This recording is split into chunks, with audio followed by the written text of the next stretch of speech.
हम सब बड़े सपने देखते हैं, है ना? ऊंचा उड़ने के, कुछ बड़ा कर दिखाने के।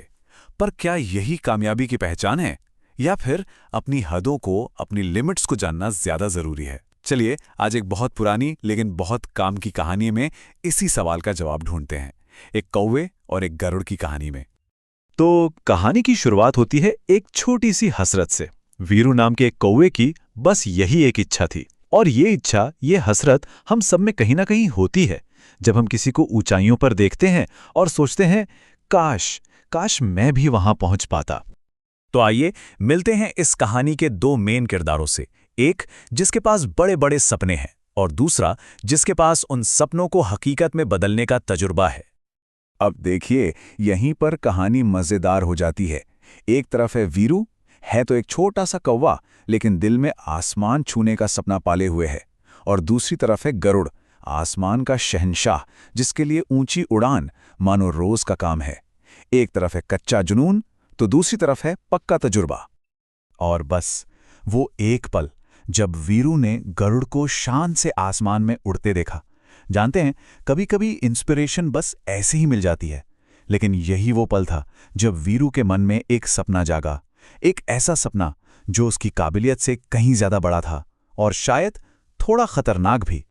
तो क्या होता है जब एक नया नवेला जोश सालों के तजुर्बे से टकराता है? चलिए देखते हैं कहानी के अगले हिस्से में।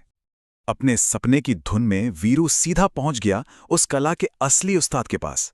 उसने गरुड़ से कहा, मुझे भी अपनी तरह उड़ना सिखा दो।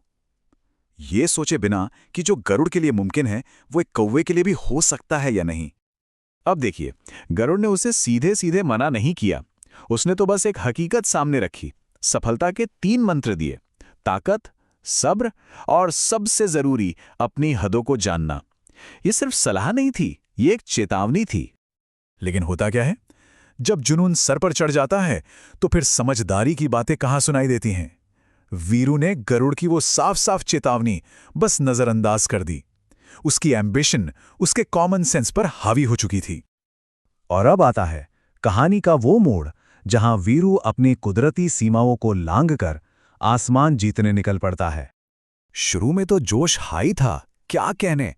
वो गरुड़ के साथ उड़ता गया, अपनी रफ्तार बढ़ाता गया। लेकिन वो एक चीज भूल रहा था, आसमान हर किसी के लिए एक जैसा नहीं होता।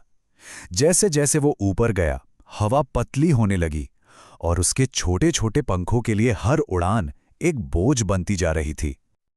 और फिर हकीकत ने दरवाजा खटखटाया। दिल में चाहे जितनी भी आग हो, शरीर तो कौवे का ही था, है ना? पतली हवा और ऊंचाई का दबाव एक ऐसी सच्चाई थी जिससे उसका जोश नहीं हरा सकता था। उसकी ताकत अब जवाब दे रही थी। और बस यहीं पर वो सपना टूटने की कगार पर आ गया। उसके पंखों ने साथ छोड़ दिया। जिस उड़ान पर उसने सब कुछ दांव पर लगा दिया था, वही उड़ान अब उसी नीचे खींचने लगी थी। तो सवाल ये है कि ऐसे सपनों का क्या होता है जो हकीकत की चट्टान से जा टकराते हैं? जब एम्बिशन अपनी हदें पार कर जाए तो उसका अंजाम क्या होता है? विडंबना देखिए, जिस आसमान को वो जीतना चाहता था, अब वही आसमान उससे निगलने को तैयार था। उसका सपना तो टूट ही चुका था और अब वो बस बेबस होकर नीचे गिर रहा था। तो सोचिए, आखिर में उसे बचाया किसने? जी हां, उसी गुरु ने जिसकी सलाह को उसने एक कान से सुनकर दूसरे से निकाल दिया था। गरुड़ ने एक झपट्टा मारा, उसे गिरने से बचाया और वापस जमीन पर ले आया। एक बार फिर तजुर्बे ने जुनून को बचा लिया। वीरू की वो उड़ान भले ही नाकाम रही, लेकिन उससे जो सबक मिला वो वाकई में अनमोल है। ये कहानी असफलता की नहीं है, बल्कि उस असफलता से मिली सीख की है। तो इस पूरी कहानी का निचोड़ क्या है? पहली और सबसे जरूरी बात, खुद को पहचानो।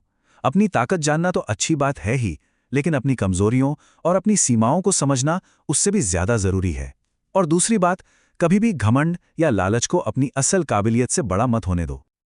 और यही इस कहानी की सबसे गहरी बात है। सच्ची समझदारी सिर्फ आसमान छूने के सपने देखना नहीं है, बल्कि ये जानना भी है कि कौन सी जमीन आपके पैरों को संभालने के लिए बनी है।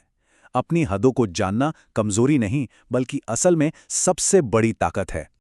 तो ये कहानी हमें एक बड़े सवाल के साथ छोड़ जाती है। कामयाबी का असली राज क्या है? आसमान छूने का वो जुनून, या फिर ये जानना कि हमारे पैर किस जमीन के लिए बने हैं? शायद इसका जवाब इन दोनों के बीच के बैलेंस में ही कहीं छिपा है।